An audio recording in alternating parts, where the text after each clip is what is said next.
और बिल्कुल गुनाहगार नहीं होगा। एक ये कहते हैं कि एक 10-11 साल बच्चा अगर नमाज पढ़ रहा है तो बाज़ लोग आके उसको हटा के साइड में कर देते हैं और ख़ुद नमाज पढ़ना शुरू कर देते हैं। क्या हुक्म शरअ होगा? क्या बच्चे की नमाज रहेगी या टूट जाएगी? लेकिन पहली बात तो ये कि अगर बच्चे के 3 कदम उसने चलवा दिए, हटाया बच्चे ने 1, 2, 3 कदम, तो बच्चे की नमाज टूट गई, उसे दोबारा नमाज यानी नियत दोबारा बांधनी होगी। ये तो टूटने का मसला हो गया। आप ज़रा जो जितने हमारे बुजुर्गान दीन सुन रहे हैं वो ज़रा समाअत फरमाएं।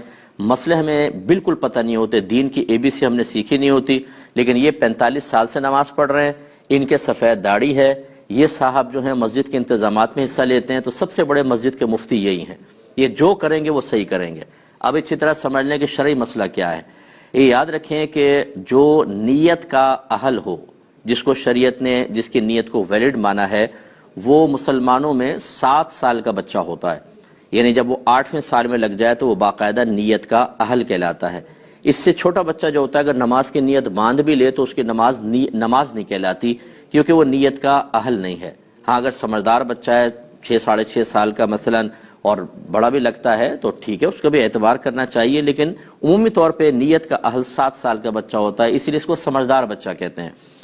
ये आला हजरत इमाम अहले सुन्नत दिगर अकाबरीन ने फरमाया कि अगर तो बच्चे जमात के होने से पहले ही 2-4 जमा हैं तो तरतीब ये होगी कि पहले बड़े होंगे फिर बच्चे पीछे खड़े होंगे। लेकिन अगर ऐसा नहीं है, 7 साल से बड़ी उम्र का बच्चा और वो सफ के बीच में खड़ा हो गया, कहीं पर भी खड़ा हो गया, तो चूंकि वो नीयत का अहल है और जो नीयत का अहल होता है वो जमात में मुकम्मल तौर पर शामिल होने की सलाहियत रखता है और उससे क़त्अ सफ़ नहीं होगी। क़त्अ सफ़ उससे होती है, सफ़ कटती उससे है जो नीयत का अहल नहीं होता। तो इतना छोटा बच्चा अगर शामिल होता तो उसको पीछे कर सकते थे, लेकिन जो 7 साल का बच्चा है वो तो नीयत का अहल है, जहां चाहे खड़ा हो जाए। अब ये साहब आके उसको पीछे करना शुरू कर देते हैं। क्यों कर रहे हैं आप ये बताइए? कहां से आपने शरई मसला सुना कि 7 साल का बच्चा को भी आप पीछे करेंगे? और बास तो इससे बढ़कर एक नादानी को सबूत देते हैं। बच्चों कहते हैं बेटा सफ के कोने में चले जाओ। क्यों चले जाएं? अगर वो सफ पे खड़े होने के काबिल नहीं है तो कोने में भी सफ है, वहां क्यों भेज रहे हैं आप? लेकिन कुछ पता नहीं है दीन का, कुछ पता नहीं है कि क्या है मसला, वहां चले जाएं। तो अब 10-11 साल का बच्चा, तो ये बहुत बड़ी उम्र का बच्चा होता है, कहाँ 7 साल, कहाँ 10-11 साल का बच्चा। इसे पीछे करने वाला गुनाह कबीरा का मुर्तकिब है, शदीद गुनाह कबीरा। इसलिए कि नबी करीम सल्लल्लाहु अलैहि वसल्लम ने नमाजी के आगे से गुजरना मना किया और फरमाया कि गुजरने वाला जानता कि मेरे इस गुजरने में क्या गुनाह है तो वो उस कदम को उठाने से जो उसने नमाजी के आगे से गुजरने के लिए उठाया, वहां पर 40 साल तक खड़े रहना पसंद कर लेता, लेकिन गुनाह ना करता। जहां कदम उठाना, सामने से निकलना गुनाह हो, वहां आप ये कंधे से पकड़ा, आपने ये धकेल दिया उसको पीछे और खुद आके खड़े हो गए। ये इतना बड़ा हराम और गुनाह कबीरा जो आप कर रहे हैं, इसके कोई आखिरत में वबाल नहीं है। लेकिन चूंकि आपकी दाढ़ी है, चूंकि आप 45 साल से नमाजें पढ़ रहे हैं, क्योंकि आपके बाल सफ़ेद हो गए, इसलिए जो चाहे करें। तो इसलिए जो हमारे ऐसे बुजुर्ग सुन रहे हैं, कोई मेरा खुदा न खास्ता किसी की तहकीर करना मकसूद नहीं है, लेकिन जो जहालत का मुजाहरा करेगा उसको इज्जत देने का भी शरीयत ने हुक्म नहीं दिया है।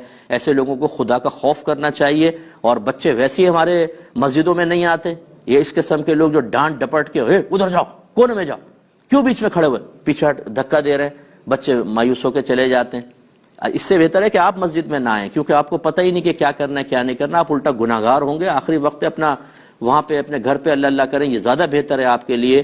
चाहे जाए कि आप बगैर इल्म के मस्जिद में आके फितना फसाद करें। बाद वक़्त बच्चे इतना शोर नहीं करते जितने इस किस्म के लोग शोर मचाते हैं। इतना शोर होता है, चीख चीख के बच्चों को कह रहे होते हैं। भाई अगर वो बच्चे शोर मचा रहे हैं मस्जिद में, गलत कर रहे हैं, लेकिन आप जो डबल शोर मचा रहे हैं वो तो खुलासे कलाम ये है कि बुरा ना माने।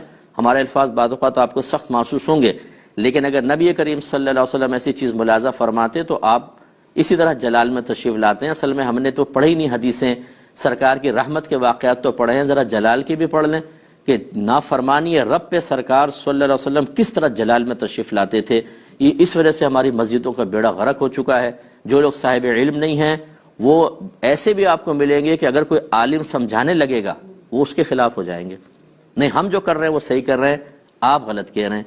सिर्फ अपनी ईगो, अना, सिर्फ अपना वो पन, बड़ापन और ये सोचना कि अगर मैं इनकी मान लूंगा तो पूरी मस्जिद कहेगी आपको तो पता नहीं था। इस आपने आपको झूठी इज्जत के दायरे में लाने के लिए और झूठी हकीकी जिल्लत से बचाने के लिए इस तरह के मामलात, तो बहरहाल ऐसे बच्चों को बिल्कुल ना रोका जाए। एक